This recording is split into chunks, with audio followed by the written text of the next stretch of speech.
Hello, नमस्कार विद्यार्थी मित्रांनो. मी गणराज तुमचं सर्वांचं मनपूर्वक स्वागत करतो माझ्या या क्लासमध्ये. सर्वप्रथम तुमचं सर्वांना माझा एक क्वेश्चन आहे का मॅथ हा खरंच अवघड सब्जेक्ट आहे का? किंवा मॅथमॅटिक्समध्ये स्कोअर करणं किंवा मार्क्स पाडणं खूप कठीण वाटतं आहे का? किंवा तुम्हाला मॅथ्स या अगोदरपासून खूप अवघड वाटत आला आहे किंवा कठीण वाटत आला आहे आणि खरंच हा मॅथ्स तुम्हाला वाटतो तेवढा हार्ड आहे का? तर ऑब्व्हियसली याचा आन्सर आहे नाही. मी गणराज MSc फिजिक्स स्टार्ट करतो आहे तुमच्या सर्वांसाठी एक नवारंभ बॅच. ज्या बॅचमध्ये आपण क्लास 10th मॅथमॅटिक्सचा पूर्ण सिलेबस कंप्लीट करणार आहोत, ज्यामध्ये तुम्ही फक्त क्लास करा, तुम्हाला मॅथ्समध्ये कोणत्याही प्रकारची अडचण येणार नाही किंवा तुम्हाला हा मॅथ्स एकदम सोपा वाटायला लागणार आहे. बघा, सर्वप्रथम मी तुमच्यासाठी घेऊन आलो आहे एक नवारंभ बॅच. आता या बॅचमध्ये आपण क्लास 10th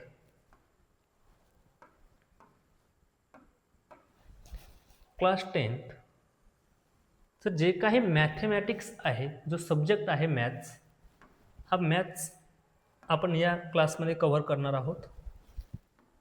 आणि खरंच तुम्हाला जे वाटतंय की मॅथ्स हा कठीण सब्जेक्ट आहे किंवा टफ आहे किंवा तुम्हाला मार्क्स पडत नाही, ते खरं आहे का? तर नाही. मॅथ्स हा एकदम स्कोरिंग सब्जेक्ट आहे. मॅथ्स काय असणार आहे? Scoring subject. फक्त त्यासाठी तुम्हाला प्रॅक्टिस करणं खूप गरजेचं आहे किंवा तुम्हाला समजून घेणं खूप गरजेचं आहे. आणि तुम्ही प्रॅक्टिस केव्हा करसाल? ज्यावेळेस तुम्हाला त्या गोष्टी किंवा कन्सेप्ट तुम्हाला काय होणार आहे? क्लिअर होणार आहे. आणि मॅथ्समध्ये तुम्हाला एक आवड निर्माण झाली पाहिजे. ज्या दिवशी तुम्हाला मॅथ्समध्ये आवड निर्माण होईल, तुम्हाला मॅथ्स आवडायला लागेल, त्यावेळेस ॲटोमॅटिकली तुमचे मॅथ्समध्ये मार्क्स इम्प्रूव्हमेंट व्हायला दिसतील. का? कारण मॅथ हा खरंच स्क्वेअरिंग सब्जेक्ट आहे. फक्त त्याला त्या दृष्टिकोनातून तसा अभ्यास केला गेला पाहिजे, त्याची प्रॅक्टिस केली गेली पाहिजे. यासाठीच मी तुमच्या सर्वांसाठी घेऊन आलो आहे एक नवारंभ बॅच. माझं नाव गणराज, MSc फिजिक्स. प्रेमान तुम्ही मला भैयासुद्धा म्हणू शकता. सब्जेक्ट असणार आहे मॅथमॅटिक्स आणि हा एकदम इझी आणि स्कोरिंग सब्जेक्ट आहे. आणि मॅक्झिमम केसमध्ये सर्वांना हा टफ वाटतो. का टफ वाटतो? कारण काही बेसिक कन्सेप्ट वीक असतात किंवा मग तुमचे बेसिक कन्सेप्ट वीक असतात आणि या बेसिक कन्सेप्ट वीक असल्यामुळे तुम्हाला हा मॅथमॅटिक्स डे बाय डे काय व्हायला लागतो? थोडा हार्ड किंवा कठीण वाटायला लागतो. तर मी तुम्हाला होता होईपर्यंत जेवढा सोप्या भाषेत शिकवणार होईल तेवढं मी तुम्हाला टीच करणार आहे, जेणेकरून तुमच्या सर्वच्या सर्व कन्सेप्ट एकदम क्लिअर झाल्या पाहिजे. एक छोटीही कन्सेप्ट अशी राहणार नाही की जी तुम्हाला समजली नाही. असा एकही टॉपिक नसणार आहे की जो मी असं म्हणणार की हा तुम्ही पाठीमागच्या क्लासमध्ये शिकलेले आहात. सगळ्या गोष्टी मलाही माहीत नाही, माझ्यापाशी आलेला विद्यार्थी हा कुठून शिकून आलेला आहे. माझं सगळ्यात पहिलं टार्गेट असणार आहे, जो विद्यार्थी वीक आहे, ज्याला काहीही माहीत नाही, त्यालासुद्धा प्रत्येक गोष्ट व्यवस्थित समजली पाहिजे, जेणेकरून त्याला मॅथमध्ये एक आवड निर्माण झाली पाहिजे, त्याला आलेले एक्झाम्पल सॉल्व करता आले पाहिजे. ॲटलिस्ट ज्यांना काहीही समजत नाही त्यांना एक 70-80% तरी समजलं पाहिजे. आणि जे हुशार विद्यार्थी आहेत त्यांना तर मी 100% त्यांची गॅरंटी घेतो की त्यांना 100 आउट ऑफ 100 90+ तरी आलेच पाहिजे. यासाठी काय करायला लागणार आहे बघा. मग हे मार्क्स इम्प्रूव्हमेंट करण्यासाठी किंवा टॉप मार्क्स घेण्यासाठी किंवा 100 आउट ऑफ 100 मार्क्स घेण्यासाठी तुम्हाला काय करायचं आहे, मी काय करणार आहे, या सगळ्या गोष्टी आपण या क्लासमध्ये बघणार आहोत. सर्वात पहिले आपण ज्या सब्जेक्टविषयी बोलणार आहे तो सब्जेक्ट आहे मॅथमॅटिक्स, म्हणजेच गणित. यालाच आपण काय म्हणणार आहोत? गणित. कोणता सब्जेक्ट आहे हा? गणित.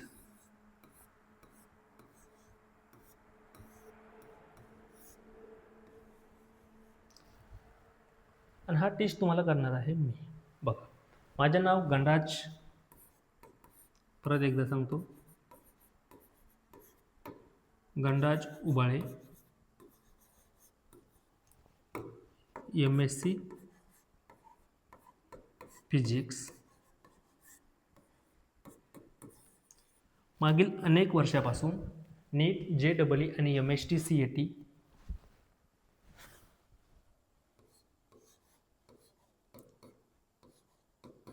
नीट,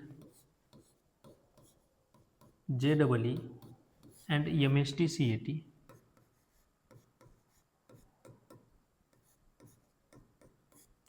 च्या स्टुडंटना शिकवण्याचा अनुभव आहे. जवळपास मागील 6 वर्षापासून मी नीट, JEE आणि MST CETच्या स्टुडंटना फिजिक्स टीच करतो आहे, त्यासोबत क्लास 10चं मॅथ, राईट. आता ही माझी पहिली बॅच आहे ऑनलाईनची, त्यात काही प्रॉब्लेम नाही आहे. या अगोदर मी ऑफलाईन क्लासेस घेतलेले आहे. गंडा जुबाळी माझं नाव आहे, MSc फिजिक्स कंप्लीट आहे.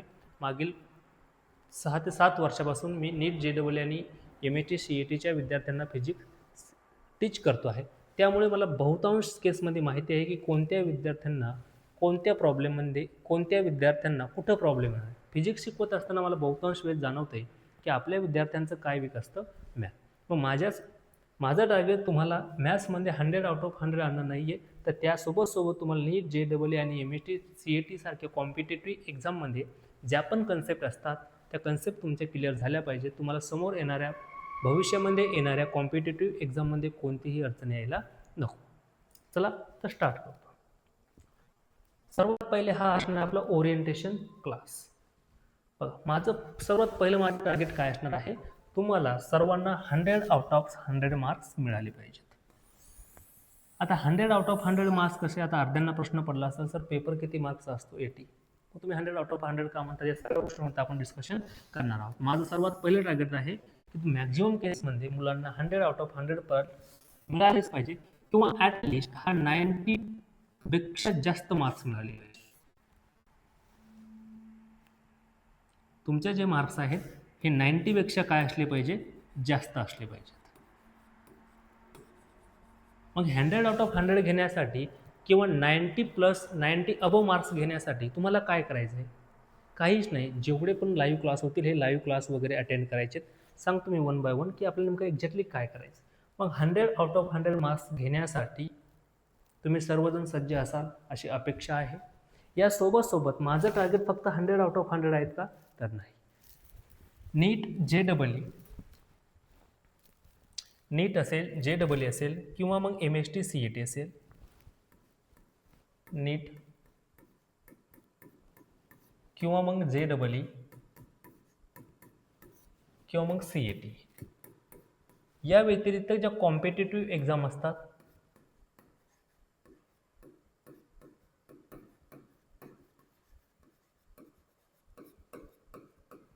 बघा 100 आउट ऑफ बोर्ड्समध्ये 100 आउट ऑफ 100 हे टार्गेट असणारच आहे, काहीही अडचण नाही. परंतु या सोबत माझं जे मेन टार्गेट असणार आहे, हे टार्गेट आहे की तुम्हाला नीट, JEE आणि MST CET किंवा मग अदर कॉम्पिटेटिव्ह एक्झाम्स असतील, या एक्झाममध्ये मॅथ्सची कोणतीही अडचण यायला नको. यामध्ये ज्या बेसिक कन्सेप्ट तुमच्या यूज होणार आहे किंवा जे छोट्या ट्रिक असणार आहे ते मॅक्झिमम केसमध्ये आपण या बॅचमध्ये कव्हर करणार आहोत. मग या बॅचचं सर्वात महत्त्वाचं पहिलं टार्गेट आहे की तुम्हाला बोर्ड एक्झाममध्ये 100 आउट ऑफ 100 मिळालेच पाहिजे, किंवा ॲटलिस्ट तुम्हाला जे मार्क्स मिळतील हे काय असले पाहिजे, 90 पेक्षा जास्त असले पाहिजे. काय असले पाहिजे, 90 पेक्षा जास्त असले पाहिजे. त्यासोबत नीट, JEE आणि MST CET किंवा मग अदर कॉम्पिटेटिव्ह ज्या एक्झाम आहे यामध्ये तुम्हाला ज्या बेसिक गोष्टी यायला हव्यात किंवा तिथं ज्या छोट्या ट्रिक असतात, जसं की एक ट्रिग्नोमेट्री चॅप्टर आहे जो की खूप इम्पॉर्टंट आहे. हा चॅप्टर आपण त्या दृष्टिकोनातून घेणार आहोत जेणेकरून तुम्हाला या कॉम्पिटेटिव्ह एक्झाममध्ये अडचण यायला पाहिजे का नाही. हा जो क्लास आहे हा एक ओरिएंटेशन क्लास असणार आहे. कोणता क्लास आहे, ओरिएंटेशन क्लास. मग ओरिएंटेशन क्लास म्हणजेच काय, की या क्लासमध्ये आपण काय करणार, मी तुम्हाला काय शिकवणार आहे, तुम्ही काय करायचं आहे की जेणेकरून तुम्हाला 100 आउट ऑफ 100 मार्क्स भेटले पाहिजेत. किंवा मग मॅथचा अभ्यास कसा करायचा, मॅथचे किती पार्ट्स आहे, किती चॅप्टर आहे, कोणता चॅप्टर किती मार्क्सला येतो, या सगळ्या गोष्टींवरती आपण या क्लासमध्ये डिस्कशन करणार आहोत. मग सिंपल या क्लासमध्ये आपण काय बघणार आहे दादा, ओरिएंटेशन क्लास असणार आहे. कोणता क्लास आहे, ओरिएंटेशन क्लास. ओरिएंटेशन क्लास म्हणजेच काय, की नेमकं एक्झॅक्टली हा क्लास कसा रन करणार आहे, या क्लासमध्ये आपण काय काय शिकणार आहोत, किंवा मॅथचा अभ्यास कसा करायचा, मॅथचे किती पार्ट्स पडतात, कोणता पार्ट, किती चॅप्टर, टोटल चॅप्टर किती असणार आहे, किती मार्क्सची एक्झाम असणार आहे, कोणता चॅप्टर खूप इम्पॉर्टंट आहे, कोणता चॅप्टर सर्वात जास्त मार्क्सला विचारला जातो, या सर्व गोष्टींचं डिस्कशन आपण या क्लासमध्ये करणार आहोत. मग सिंपल एक ओरिएंटेशन क्लास आहे. चला समोर बघूयात. बघा, सर्वात पहिलं क्लास 10चं जे मॅथमॅटिक्स आहे, हा मॅथमॅटिक्स आपण 2 पार्टमध्ये डिव्हाइड केलेला आहे. जो क्लास 10चं मॅथ्स आहे, हा मॅथ्स आपण कम्प्लिटली किती पार्ट्समध्ये डिव्हाइड केलेला आहे, टू पार्ट्समध्ये. Mathematics is divided into two parts. First one is math first and second one is math second. एक mathematics is divided into two parts, math first and math second. Math first is called algebra. Math first को हम क्या कहेंगे? Algebra. Math first यानी कि क्या होगा आपका? Algebra.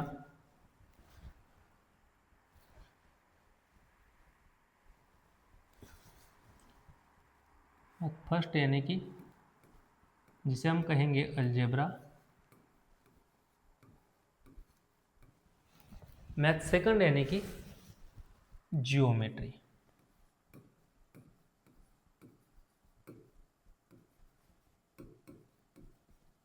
Math first algebra, math second geometry. यहाँ तक कोई प्रॉब्लम नहीं. अब अलजेब्रा में हमें कौन से चैप्टर स्टडी करने हैं? सबसे पहला चैप्टर होगा आपका linear equation in two variable. बघा मॅथमॅटिक्स जो आहे क्लास 10चा हा दोन पार्टमध्ये डिवाइड केले गेले, math first math second. Math फर्स्टला आपण अल्जेब्रा म्हणणार आहोत, तर मॅथ सेकंडला आपण जिओमेट्री म्हणणार आहोत. मॅथ फर्स्टमध्ये कोणते कोणते चॅप्टर आहेत? टोटल 6 चॅप्टर असणार आहे. किती चॅप्टर आहे? टोटल 6. टोटल चॅप्टर्स किती असणार आहे? टोटल चॅप्टर्स असणार आहे 6. किती चॅप्टर आहे? टोटल 6. तर सेकंड पार्ट जो आहे ज्याला की आपण जिओमेट्री म्हणतोय, या जिओमेट्रीमध्ये किती चॅप्टर असणार आहे? Total 7 chapter. टोटल चॅप्टर्स किती असणार आहे? 7 चॅप्टर. म्हणजे टोटल मॅथमॅटिक्समध्ये टोटल चॅप्टर्स किती असणार आहे? तर तुमचे 6 + 7 13. किती होत आहे? टोटल चॅप्टर्स किती असणार आहे? 13 चॅप्टर्स आहेत.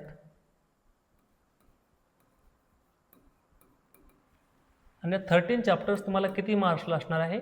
80 मार्क्सला असणार आहे. आता हे मार्क्स वगैरे कसे आहेत आपण समोर बघूयात, काही अडचण नाही.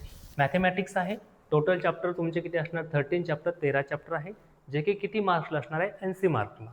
यामध्ये दोन पार्ट आहे, math first math second. Math first means काय असणार आहे? Algebra.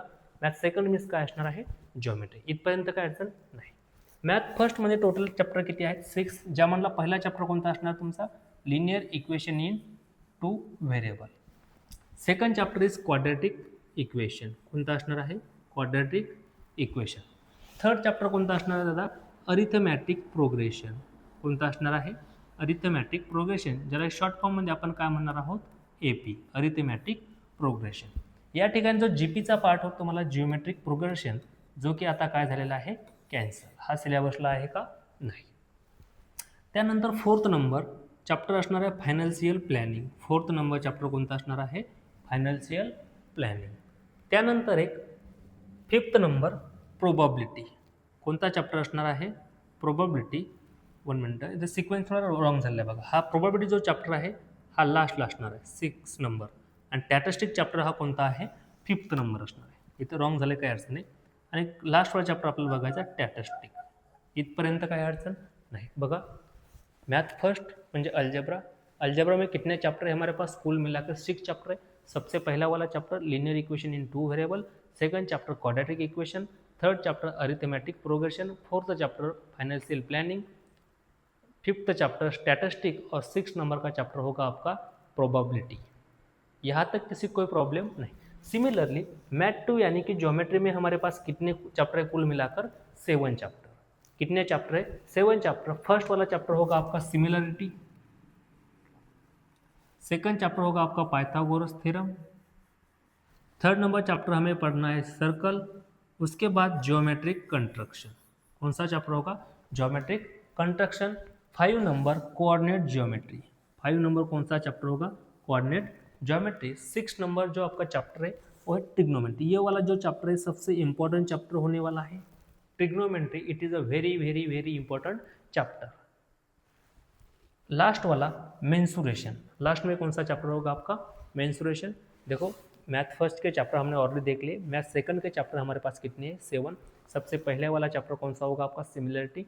Second chapter Pythagoras theorem, third chapter circle, fourth number chapter geometric construction, 5 number chapter क्या होगा आपका? Coordinate geometry, 6 number chapter trigonometry और लास्ट वन यानी कि 7th नंबर चैप्टर होगा आपका मेंसुरेशन. यहाँ तक कोई प्रॉब्लेम नाही. समजतं का दादा? अरे हिंदी चालू झाली मधातच. मराठीत शिकवायची ना. बघा सिमिलरिटी लक्षात राहत नाही मला हिंदी शिकवण्याची सवय. फर्स्ट चॅप्टर आहे सिमिलरिटी, सेकंड चॅप्टर आहे Pythagoras theorem, third number chapter आहे सर्कल, फोर्थ नंबर चॅप्टर आहे जिओमेट्रिक कंस्ट्रक्शन, 5 नंबर चॅप्टर आहे कोऑर्डिनेट जिओमेट्री, 6 नंबर चॅप्टर आहे ट्रिग्नोमेट्री, 7 नंबर चॅप्टर आहे तुमचा मेन्सुरेशन. असे टोटल मॅथ फर्स्ट आणि मॅथ सेकंड म्हणजेच टोटल होल मॅथमॅटिक्समध्ये आपले टोटल किती चॅप्टर कव्हर करायचे? 13 चॅप्टर आपण शिकणार आहोत. आणि हे चॅप्टर फक्त आपल्या मार्क्ससाठी शिकायचे आहेत का? तर नाही. कन्सेप्ट क्लिअर झाली पाहिजे, तुमच्या आयुष्यामध्ये तुम्हाला कधीही याचं ॲप्लिकेशन करता यायला पाहिजे. मग मेनली आपल्याला कोणते कोणते चॅप्टर सर्वात महत्त्वाचे आहेत? कॉम्पिटेटिव्ह एक्झामच्या दृष्टिकोनातून linear equation, quadratic equation, arithmetic progression हे खूप इम्पॉर्टंट चॅप्टर आहेत. त्यासोबत हा trigonometry very very important chapter असणार आहे. नीट, JEE किंवा MST CET यासारख्या एक्झाममध्ये ट्रिग्नोमेट्री हा मेजर रोल प्ले करणार आहे. कोणता चॅप्टर मेजर रोल प्ले करणार आहे? ट्रिग्नोमेट्री. त्यासोबत कॉम्पिटेटिव्ह एक्झाममध्ये linear equation, quadratic equation, arithmetic progression हे सुद्धा चॅप्टर खूप महत्त्वाचा रोल प्ले करतात. इथपर्यंत काय अडचण आहे का? नाही. सिम्पल आपण फक्त चॅप्टर कोणते कोणते आहेत, कोणत्या पार्टमध्ये किती चॅप्टर आहे हे आपण बघितलेलं आहे. इथपर्यंत काय अडचण नाही. कोणाला काय डाऊट आहे का? नाही. बघा टोटल चॅप्टर किती आहेत? 13. हे 6 आणि 7 किती झाले पूर्ण? 13 चॅप्टर. 13 चॅप्टर 80 मार्क्सला आहेत. पहिल्या पार्टमध्ये किती चॅप्टर आहेत? दुसऱ्या पार्टमध्ये किती चॅप्टर आहेत? पहिल्या पार्टमध्ये 6 चॅप्टर असणार, दुसऱ्या पार्टमध्ये 7 चॅप्टर असणार. दोघांचे ॲडिशन म्हणून किती चॅप्टर आहे? पूर्ण 13 चॅप्टर आहे. या 13 चॅप्टर आपल्याला किती मार्क्सला असणार आहे? 80 मार्क्सला असणार आहे. इथपर्यंत काय अडचण दादा? समजतंय का? दीदी काही अडचण नाही ना? बघ सिम्पल फक्त आपण सिलेबसचा एक ओव्हरव्ह्यू घेतोय की सिलेबसमध्ये आपल्याला काय बघायचं आहे, क्लास 10मध्ये आपल्याला कोणते कोणते चॅप्टर शिकायचे, कोणता चॅप्टर हा किती मार्क्सला असणार आहे. आवाज एक मिनटं, आवाज जाऊ द्या. कोणता चॅप्टर हा किती मार्क्सला असणार आहे, कोणत्या चॅप्टरला जास्त प्रॅक्टिस केली पाहिजे जेणेकरून तुमचे मार्क्स इम्प्रूव्ह होतील, किंवा तुम्हाला तुमच्या लाईफमध्ये येणाऱ्या कॉम्पिटेटिव्ह एक्झामची तयारी करण्यासाठी कोणते चॅप्टर मेजर रोल प्ले करतात हे सुद्धा आपण बघणार आहोत. त्यानंतर बघा नेक्स्ट टॉपिक काय असणार आहे? 1 मिनिट. Marking scheme. आता हा जो मॅथ आहे, मॅथचे 2 पार्ट आपण बघितले. मग कोणता पार्ट हा किती मार्क्सला असणार? टोटल एक्झाम जी आहे किती मार्क्सची असणार आहे? Total marks. Total marks.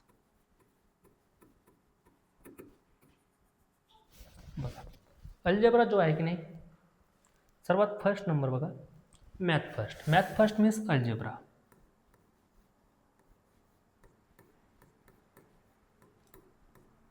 Math first,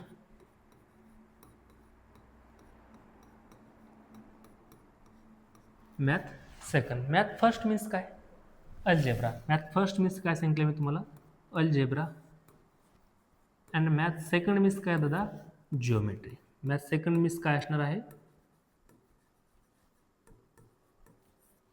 geometry. Math first algebra, math second geometry. Math first algebra, math second geometry.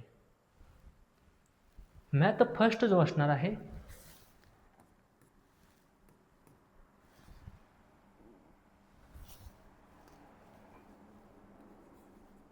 बघा या ठिकाणी बघतो आपण सब्जेक्ट, या ठिकाणी बघणार आहोत मार्क्स.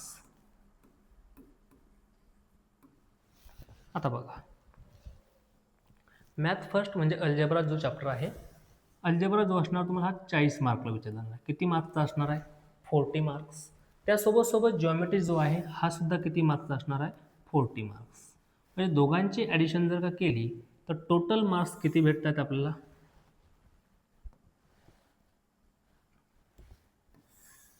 बघा अल्जेब्रा 40 मार्कला, जिओमेट्री 40 मार्कला. दोघां मिळून किती मार्क्स होत आहे? 80 मार्क्स. किती मार्क्स आहेत? 80 मार्क्स. परंतु एक्झाम किती मार्क्सचे असणार आहे? 100 मार्क्स. म्हणजे 20 मार्क्स कुठून आलं? ते 20 मार्क्स जे असणार आहे तुम्हाला ते इंटरनल असणार आहे. काय असणार आहे? जे की तुम्हाला शाळेत थ्रू दिले जातात. त्याला म्हणून आपण इंटरनल मार्क्स. कोणते मार्क्स असणार आहे? Internal marks.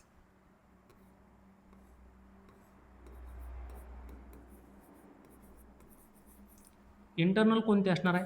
जे की तुम्हाला कोण देणार आहे? स्कूल. हे जे मार्क्स आहेत हे कुठून भेटणार आहे तुम्हाला? School through. ते किती असणार आहे? 20 मार्क्स. 20 मार्क्स जे असणार हे स्कूलकडे असणार आहे. 40 मार्क्सचा अल्जेब्रा आहे, 40 मार्क्सचा जिओमेट्री. तिघांची ॲडिशन मिळून किती येते? तिघांची ॲडिशन मिळून जे होणार आहे टोटल, ही टोटल किती आहे, टोटल जे मार्क्स असणार आहे हे किती असणार आहे दादा, तर 100 असणार आहे. किती मार्क्सची एक्झाम असणार तुमची, टोटली 100 मार्क्सची एक्झाम असणार आहे. आता एक्झामपैकी 100 मार्क्सची एक्झाम असणार का, तर नाही. वास्तविक पाहता एक्झाम जी असणार तुमची 80 मार्क्सचीच असणार आहे. 20 मार्क्स हे स्कूलकडे आहे. मग स्कूल हे मार्क्स कशावरती देणार आहे, तुमची ओव्हरऑल इम्प्रूव्हमेंट कशी आहे किंवा तुमचा परफॉर्मन्स कसा आहे स्कूलमध्ये, तुम्ही राहता कसं, तुमचं रीडिंग कसं आहे, तुम्ही एक बिहेवियर कसं करता, याच्यावरती तुमचे किती मार्क्स डिपेंड आहे, 20 मार्क्स डिपेंड आहे. 40 + 40 दोघांना मिळून 80 + 20 किती झाला, 100. आता हे मार्क्स जे आहेत हे मॅक्झिमम केसमध्ये माझे जे विद्यार्थी आहेत सर्वजण चांगले असणार आहे, सगळे चांगल्या घरून बिलॉंग करतात, म्हणजे 20 मार्क्स तुम्हाला भेटलाच पाहिजे. कारण ओव्हरऑल तुमचं जे बिहेवियर असणार आहे स्कूलमध्ये कसं असायला पाहिजे, चांगलंच असायला पाहिजे. आपलं टार्गेट आहे 100 आउट ऑफ 100 मार्क्स मिळायला पाहिजेत. 100पैकी 100 मार्क्स, मग ॲटलिस्ट तुम्हाला 90, हे जे 100 आहे तर 100मध्ये तुम्हाला 90+ तरी मार्क्स यायलाच पाहिजे. मग हे मार्क्स येणं पॉसिबल आहे का, हो पॉसिबल आहे. तुमच्यातले बहुतांश जण म्हणते सर माझं मॅथ वीक आहे किंवा मला जमत नाही, माझ्याकडून क्वेश्चन सॉल्व्ह होत नाही, मग मला हे मार्क्स पडणं पॉसिबल आहेत का, तर हो दादा किंवा ताई, तुम्ही कितीही वीक असलात, तुम्हाला जर मार्क्स पडायचे असले, फक्त तुमची तयारी असणं खूप गरजेचं आहे. जर का तुमची तयारी असेल, तुमची इच्छा असेल किंवा तुमची करण्याची जर का इच्छा असेल, तर तुम्ही ऑब्वियसली 100 आउट ऑफ 100 मार्क्स घेऊ शकता. यासाठी तुम्हाला काहीही करणं नाही. सिम्पल मी जे सांगतोय तेवढ्याच गोष्टी तुम्ही फॉलो जर काय केल्या तर 100 आउट ऑफ 100 मार्क्स पाडणं काही इम्पॉसिबल आहे का, नाही. तुम्ही ऑब्वियसली सरळ तुम्ही 90+ तर जाऊ शकता. आता बघा, मग यासाठी टायमिंग किती असणार आहे, हे जे एक्झाम आहे यासाठी टायमिंग पण असेल ना, टाईम लिमिट. तर हा जो मॅथ 1 आहे, मॅथ फर्स्टला टोटल सॉल्व करण्यासाठी किंवा याची जी एक्झाम असणार आहे ही 1 हवरची असणार आहे. किती टायमाची असणार आहे, 1 हवर. दॅट मीन्स किती असणार आहे, 1 मिनिट, 1 हवर नाही, सॉरी 1 मिनिट, किती हवरची असणार आहे, 2 हवर. किती तास एक्झाम चालणार आहे, 2 तास. त्यासोबत हा जो मॅथ 2 आहे हा सुद्धा किती तास असणार आहे, 2 हवर, म्हणजे 2 तास. मॅथ फर्स्ट 2 तास, मॅथ सेकंड 2 तास, म्हणजे जवळपास 120 मिनिटामध्ये तुम्हाला 40 मार्क्स पाडायचे आहेत. राईट, इथपर्यंत काय अडचण आहे का, नाही. समजतं दादा, सिम्पल. फक्त आपण सिलेबस, एक्झाम पॅटर्न, कोणता क्वेश्चन किती मार्क्सला असणार आहे, कोणता चॅप्टर हा किती मार्क्सला असणार आहे, याचा आपण काय करतो, फक्त ओव्हरव्ह्यू घेतोय. नेक्स्ट बघा, आता मॅथ फर्स्टमध्ये कोणते कोणते चॅप्टर आहेत, त्यापैकी कोणता चॅप्टर हा किती मार्क्सला असणार आहे किंवा तुम्ही कोणत्या चॅप्टरवरती जास्त फोकस केलं पाहिजे जेणेकरून तुम्हाला मार्क्स भेटतील. तर बघा, मॅथ फर्स्ट आहे. आता हा जो मॅथ फर्स्ट आहे, मॅथ फर्स्ट मी सिम्पल काय म्हटलं होतं, अल्जेब्रा. मॅथ फर्स्टलाच आपण काय म्हणणार आहोत,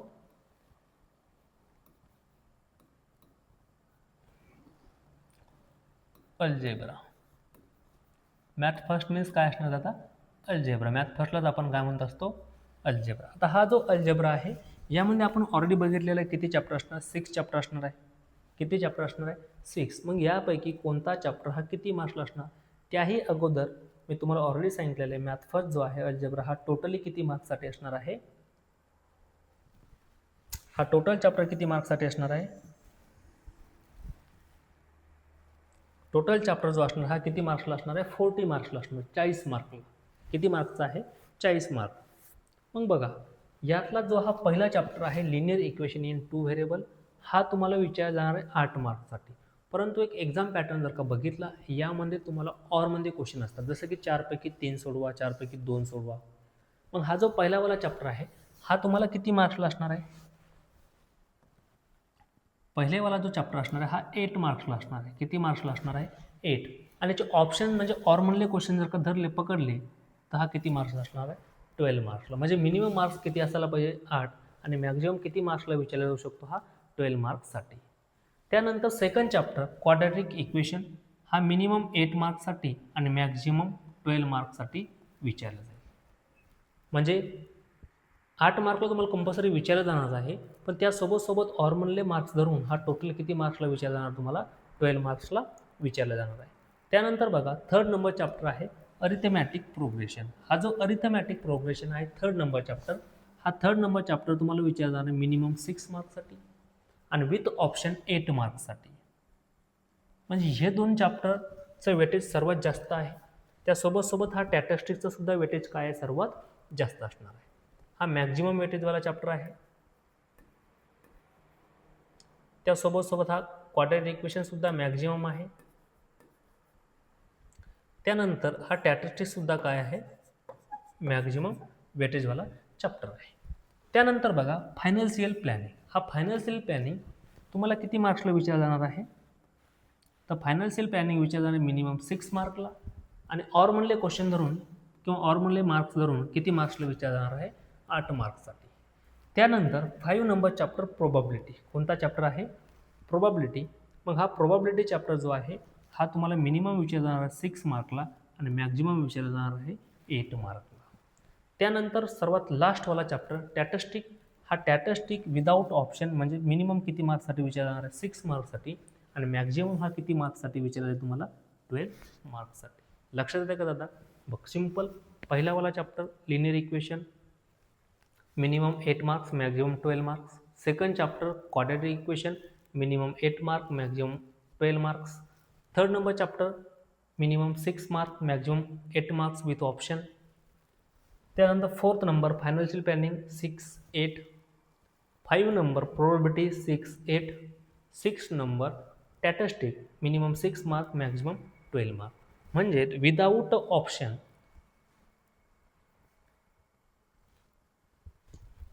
ऑप्शन, टोटल मार्क्स किती असणार आहे, 40. आणि विथ ऑप्शन म्हणजे मॅक्झिमम जो क्वेश्चन पेपर असणार हा तुमचा टोटल किती मार्क्सचा असणार आहे, बघा तुम्हाला पाडायचे किती, 40. किती मार्क्सचा असणार आहे, 60. म्हणजे 60 पैकी तुम्हाला किती मार्क्स मिळवायचे आहेत, फक्त 40 मार्क.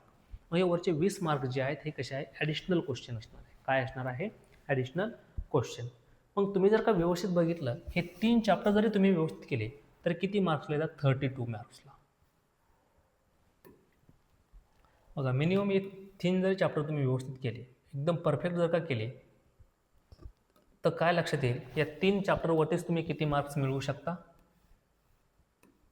32 मार्क्स. म्हणजे 3 चॅप्टर जरी तुम्ही व्यवस्थित केले तरी सुद्धा तुम्ही किती मार्क्स घेऊ शकता, 40 पैकी 40 पैकी किती मार्क्स मिळवू शकता तुम्ही, तर 32 मार्क्स मिळवू शकता. मग बघा बरं, काही इम्पॉसिबल आहे का, नाही. पण मग आता असाही प्रश्न पडू शकतो, सर 3 चॅप्टर आहेत, जरी 32 मार्क हार्ड असतील, आम्हाला जमेल का? तर ऑब्व्हियसली तुम्ही फक्त या बॅचमध्ये इनरोल करा, फक्त एकदा क्लास करून बघा, एकही मार्क जाणार नाही तुमचा. फक्त व्यवस्थित प्रॅक्टिस. आता हे मार्क्स पाडण्यासाठी काय करायचे काय नाही आपण समोर बघणारच आहोत, काही अडचण नाही. इथपर्यंत काय अडचण आहे का, नाही. जसा मॅथ फर्स्ट बघितला आपण, तसाच सिमिलरली मॅथ सेकंडसाठी बघूयात, म्हणजे जिओमेट्री. हा जो जिओमेट्री आहे, या जिओमेट्रीमध्ये सुद्धा आपल्याला बघायचं आहे, मॅथ 2 मीन्स काय असणार आहे, जिओमेट्री. हा जिओमेट्री सुद्धा किती मार्क्सला असणार आहे, मी ऑलरेडी सांगितलेलं आहे. हा जो जिओमेट्री आहे हा सुद्धा पेपर किती मार्क्ससाठी असणार आहे, हा जो जिओमेट्री सब्जेक्ट आहे हा सुद्धा सिमिलरली मॅथ फर्स्ट जसा 40 मार्क्ससाठी आहे, सिमिलरली हा सुद्धा किती मार्क्ससाठी असणार आहे, 40 मार्क्ससाठीच असणार आहे. मग या ठिकाणी बघा फर्स्ट चॅप्टर कोणता आहे, सिमिलरिटी, जो की तुम्हाला मिनिमम किती मार्क्सला विचारला जाणार आहे, 7 मार्क्सला, आणि मॅक्झिमम किती मार्क्स असतील, 10 marks. Second chapter Pythagoras theorem, 5 marks maximum 7 marks. त्यानंतर थर्ड चॅप्टर सर्कल. हा सर्कल बघा, इथं सर्वात जास्त मार्क्स कोणत्या चॅप्टरला आहे, तर सर्कलला असणार आहे. बघा मिनिमम किती मार्क्ससाठी विचारला आहे, 9 मार्क्ससाठी, आणि मॅक्झिमम तोच चॅप्टर किती मार्क्ससाठी आहे, 12 मार्क्ससाठी. हा जो सर्कल चॅप्टर आहे हा मॅक्झिमम मार्क्स काय म्हटलं लक्षात आहे. त्यानंतर बघा एक fourth number chapter geometric construction, जो की मिनिमम अप्रॉक्सिमेटली 7 मार्क्सला विचारल्या जाईल. त्यानंतर बघा 5 number coordinate geometry, minimum 5 marks आणि मॅक्झिमम 7 मार्क्स. हे मॅक्झिमम मार्क्स कोणते आहे, विथ ऑप्शन, म्हणजे ॲडिशनल क्वेश्चन असतात, जसं की 4 पैकी 3 सोडवा, 2 सोडवा, 1 सोडवा, त्या प्रकारे. त्यानंतर टिग्नोमेट्री हा किती मार्क्सला विचारला जाणार तुम्हाला, 5 मार्क्ससाठी. किती मार्क्ससाठी असणार आहे, 5, आणि विथ ऑप्शन किती मार्क्ससाठी असणार आहे, 7. त्यानंतर किती असणार आहे, 7. त्यानंतर मेन्सुरेशन. हा मेन्सुरेशन किती मार्क्सला असणार आहे, मिनिमम 7 मार्क्स आणि मॅक्झिमम 10 मार्क्स. मिनिमम किती मार्क्ससाठी असणार आहे, 7, मिनिमम 7, मॅक्झिमम 10 मार्क्स. लक्षात राहील. म्हणजे एक सर्कलच्या नंतर मॅक्झिमम मार्क्सवाला चॅप्टर कोणता आहे तुमचा, तर तो मेन्सुरेशन आहे. इथपर्यंत काय अडचण नाही, लक्षात येतं दादा. बघ, सिंपल डिस्ट्रीब्युशन आहे मार्क्सचं, कोणता चॅप्टर हा किती मार्क्सला विचारला जाऊ शकतो.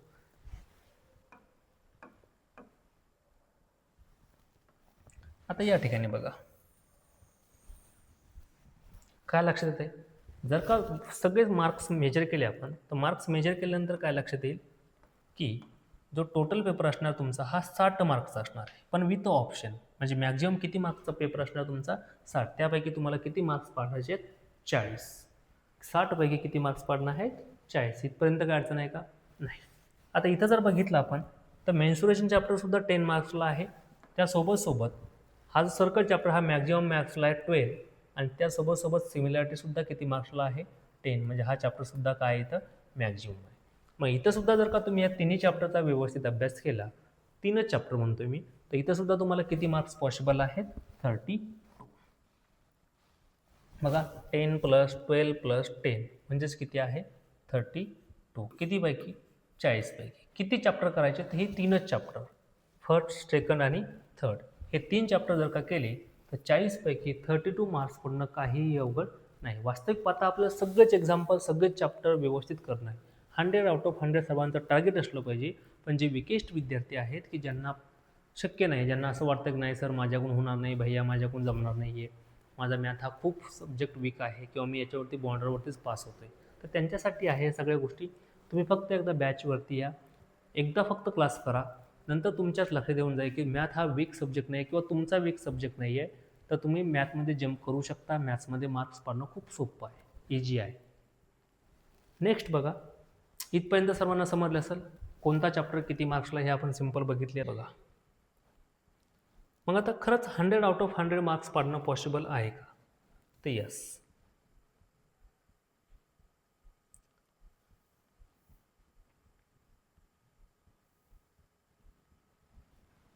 जे आत्ता आपण पाठीमागं बघितलं आहे, मग हे 100 आउट ऑफ 100 मार्क्स मिळवणं पॉसिबल आहे का, यस. तर काय आहे, पॉसिबल.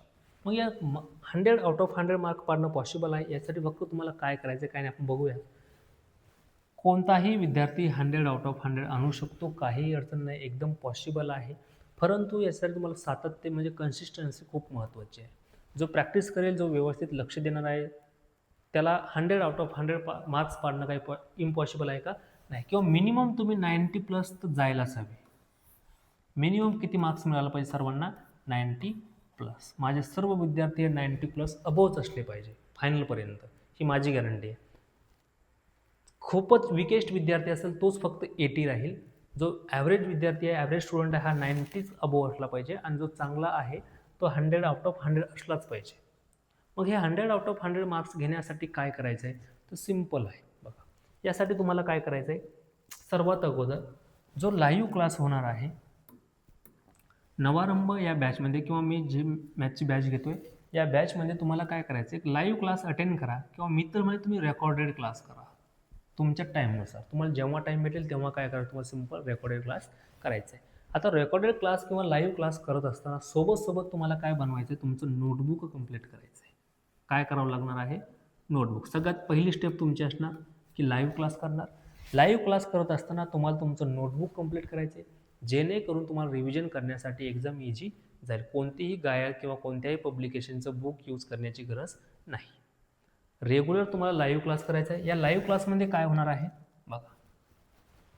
लाईव्ह क्लासमध्ये मी काय करणार हे तुम्हाला मी समोर सांगतोच, काय अडचण नाही. 3rd नंबर स्टेप तुम्हाला काय करायचं, नोटबुक कंप्लीट झाल्यानंतर किंवा क्लास झाल्यानंतर क्लासमध्ये जेवढे पण टॉपिक तुम्हाला शिकवले गेलेत किंवा जे पण क्वेश्चन तुमचे घेतले गेले आहेत, हे क्वेश्चन तुम्हाला परत एकदा काय करायचे, प्रॅक्टिस करायचे. काय करायचे, प्रॅक्टिस करायचे. म्हणजेच त्यांचं आपण काय करणार आहोत, रिव्हिजन. काय करायचं आहे, रिव्हिजन. आता रिव्हिजन मी घ्यायला येणार आहे का, नाही. हे सगळं कुणाला करायचं आहे, तुम्हाला करायचं आहे. 4th नंबर स्टेप काय करायची आहे, लाईव्ह क्लास सोबत मी तुम्हाला एक होमवर्क देत जाईल किंवा एक DPP असणार आहे. DPP म्हणजेच काय, डेली प्रॅक्टिस प्रॉब्लेम. DPP म्हणजेच काय असणार आहे, daily practice problem. Daily practice problem. मग हे प्रॉब्लेम कोणते असणार? हे ॲडिशनल क्वेश्चन असणार आहे. कोणते क्वेश्चन असणार आहे? ॲडिशनल. बुकमध्ये असणार आहे का? नाही. हे ॲडिशनल क्वेश्चन असणार आहे जे की तुमच्या बुकमध्ये नसणार आहे. DPP म्हणजेच काय? Daily practice paper.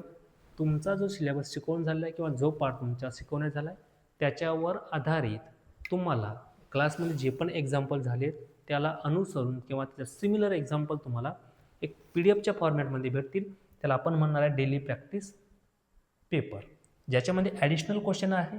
हे क्वेश्चन तुम्हाला काय करायचं? होमवर्क म्हणून त्याला काय करायचं? तुम्हाला डेली टू डेली सॉल्व करायचं. सगळ्यात पहिलं काम लाईव्ह क्लास अटेंड करायचं. लाईव्ह क्लास चालू असताना तुम्हाला नोट्स बनवायचे आहेत. ह्या नोट्स तुम्हाला काय करायचं? रेग्युलरली रिव्हिजन करायचं आहे. जेवढे क्वेश्चन क्लासमध्ये घेतले असतील हे क्वेश्चन तुम्हाला स्वतः एक रफ नोटबुकवरती काय करायचं? प्रॅक्टिस करायचं आहे. त्यानंतर सोबत तुम्हाला जे DPP भेटतील या DPP म्हणले तुम्हाला सगळे क्वेश्चन काय करायचे? सॉल्व करायचे. त्यानंतर बघा, आता लाईव्ह क्लास मी घेणार आहे. मग या लाईव्ह क्लासमध्ये मी काय घेणार? बघा, लाईव्ह क्लासमध्ये मी काय काय कंप्लीट करणार आहे? सर्वात पहिले तुमचा जो थेरॉटिकल पार्ट असणार आहे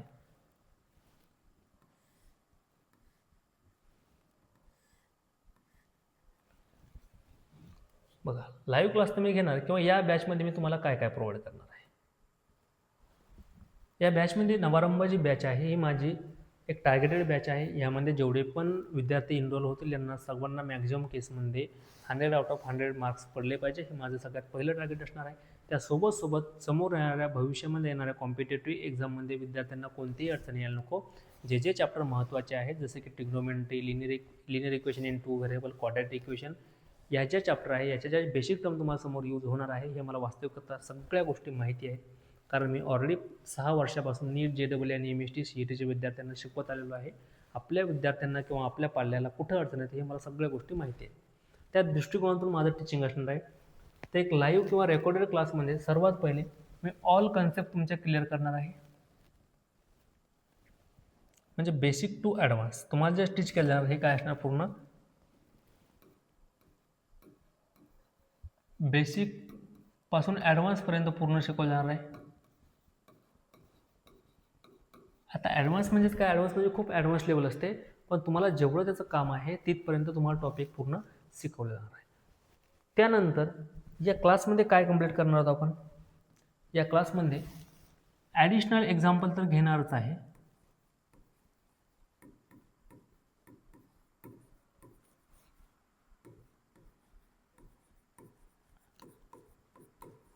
बुकच्या बाहेरचं एक्झाम्पल तर घेणारच आहे, परंतु त्यासोबत बुक्समध्ये जेवढे पण काही एक्झाम्पल्स असतील हे ऑल प्रॅक्टिस सेट एक्झाम्पल.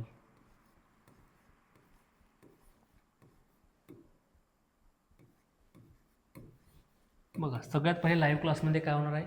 तुमचे ऑल कन्सेप्ट क्लिअर केले जातील. त्यानंतर ॲडिशनल एक्झाम्पल घेतले जातील. त्यासोबत प्रॅक्टिस सेट म्हणले ऑल एक्झाम्पल तुमचे घेतले जातील. प्रॅक्टिस सेट म्हणला एकही क्वेश्चन तुम्हाला होमवर्कमध्ये असणार आहे का? नाही. प्रॅक्टिस सेट म्हणले ऑल क्वेश्चन मी स्वतः घेणार आहे. त्यानंतर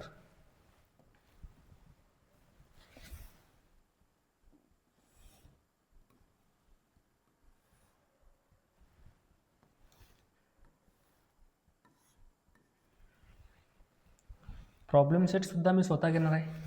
प्रॅक्टिस सेट, प्रॉब्लेम सेट,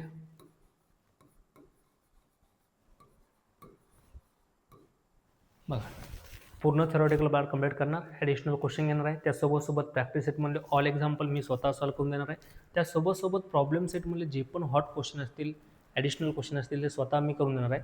त्यासोबत एक्झामच्या दृष्टिकोनातून जे काही महत्त्वाचे क्वेश्चन आहे ज्याला की आपण हॉट क्वेश्चन म्हणतो किंवा वर्ड प्रॉब्लेम म्हणतो ते ऑल क्वेश्चन ॲडिशनल क्वेश्चन घेणार आहे.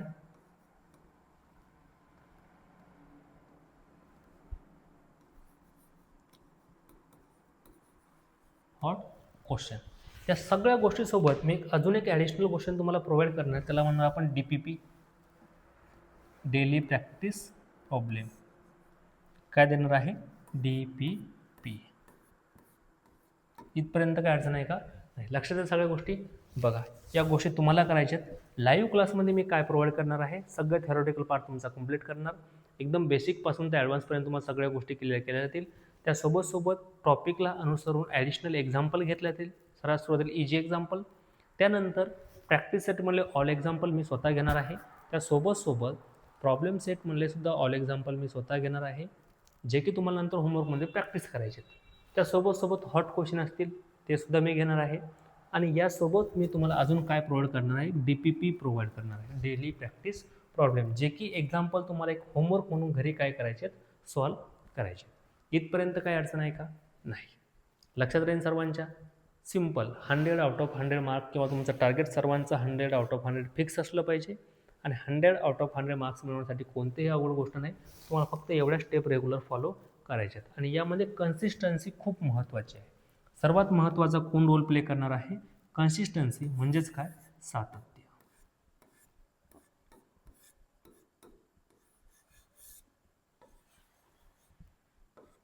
कन्सिस्टन्सी खूप महत्त्वाची असते. तुमचं रोजचं काम तुम्हाला रोज करायचं आहे. एकही दिवसाचा क्लास तुम्हाला मिस करायचा आहे का? नाही. मिनिमम फक्त तुम्हाला सांगतो आहे, एक 40 मिनिटाचा रेग्युलर क्लास असणार आहे. किती मिनिटाचा असणार आहे? 40 मिनिट्स. रेग्युलर क्लास असणार आहे 40 मिनिटचा. हा कोणीही स्किप करायचा नाही. आणि एवढ्या गोष्टी जर का तुम्ही प्रॉपर ठेवल्या तर 100 आउट ऑफ 100 तुमचे मार्क्स असले पाहिजे. आणि फक्त आपलं 100 आउट ऑफ 100 मार्क्स पाडणं हा टार्गेट आहे का? तर नाही. समोर येणाऱ्या कॉम्पिटेटिव्ह एक्झाममध्ये तुमचा परफॉर्मन्स चांगला असला पाहिजे, या दृष्टिकोनातून आपल्या सर्वांना अभ्यास करायचा आहे. राईट. नेक्स्ट बघा, आता इथपर्यंत कोणाला काय अडचण आहे का? नाही. सर्वांचं टार्गेट फिक्स असलं पाहिजे. हे जे टार्गेट आहे हे सर्वांचं काय असलं पाहिजे? फिक्स असलं पाहिजे. प्रत्येकाला किती मार्क्स मिळाले पाहिजे? 100 आउट ऑफ 100. हे टार्गेट सर्वांचं फिक्स असलं पाहिजे. आणि 100 आउट ऑफ 100 मार्क्स मिळवण्यासाठी तुम्ही सर्वांनी प्रयत्न केला पाहिजे. आणि प्रयत्न असा असला पाहिजे की 100 आउट ऑफ 100 सर्वांना भेटलीच पाहिजे. आता 100 आउट ऑफ 100 मार्क्स मिळवण्यासाठी तुम्हाला काही नाही, रेग्युलर क्लास करायचा. जेवढं होमवर्कमध्ये एक्झाम्पल आहे तेवढे एक्झाम्पल सॉल्व करायचे. त्यानंतर क्लासमध्ये शिकवले गेले सर्व एक्झाम्पल तुम्हाला काय करायचे?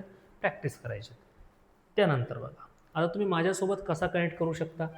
तर सर्वात पहिले माझं प्ले स्टोअरला ॲप्लिकेशन आहे श्री गणेश इन्स्टिट्यूट नावाने, जे की तुम्ही हा स्कॅनर स्कॅन केल्या तुम्हाला प्ले स्टोअर ओपन होईल. प्ले स्टोअरमधून ॲप तुम्ही डाउनलोड करू शकता. माझं स्वतःचं ॲप आहे प्ले स्टोअरला श्री गणेश इन्स्टिट्यूट या नावाने. जे ॲप डाउनलोड करण्यासाठी तुम्हाला सिम्पल काय करायचं, हा QR कोड स्कॅन करायचा आहे. त्यानंतर माझा एक व्हॉट्सअप नंबर असणार आहे.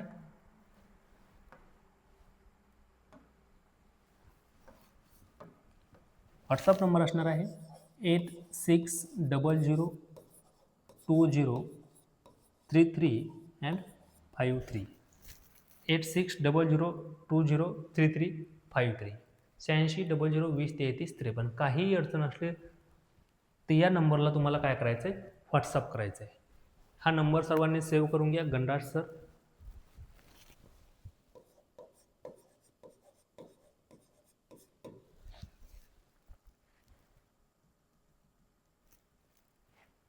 कुणाला काहीही अडचण असली तर या नंबरवरती तुम्हाला काय करायचं आहे? व्हॉट्सअप करायचं आहे.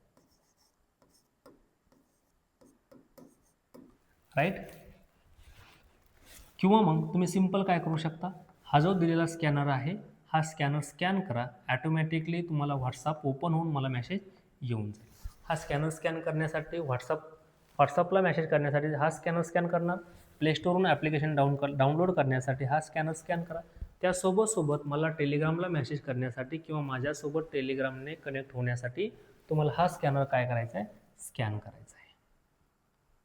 त्यानंतर सर्वांना एक रिक्वेस्ट राहील की हा स्कॅनर स्कॅन करून माझं जे यूट्यूब चॅनल आहे या यूट्यूब चॅनल तुम्हाला सर्वांना काय करायचं आहे? सबस्क्राईब करायचं आहे. जेणेकरून तुम्हाला भविष्यामध्ये येणाऱ्या कॉम्पिटेटिव्ह एक्झाम असतील किंवा क्लास 10चं मॅथमॅटिक्स असतील याच्या अपडेट्स मिळण्यासाठी हेल्प होईल. राईट. Thank you so much. सर्वांना शेवटचे एक आग्रहाचं एक रिक्वेस्ट राहील की ही नवारंभ जी बॅच आहे ही सर्वांनी एक जॉईन करण्याचा प्रयत्न करा, जेणेकरून तुम्हाला तुमचं मॅथ्स एकदम हार्ड न वाटता एकदम इझी वाटायला लागणार आहे. आणि एक मॅथमध्ये तुमची काय तयार होईल? एक कमांड तयार होईल. Thank you so much.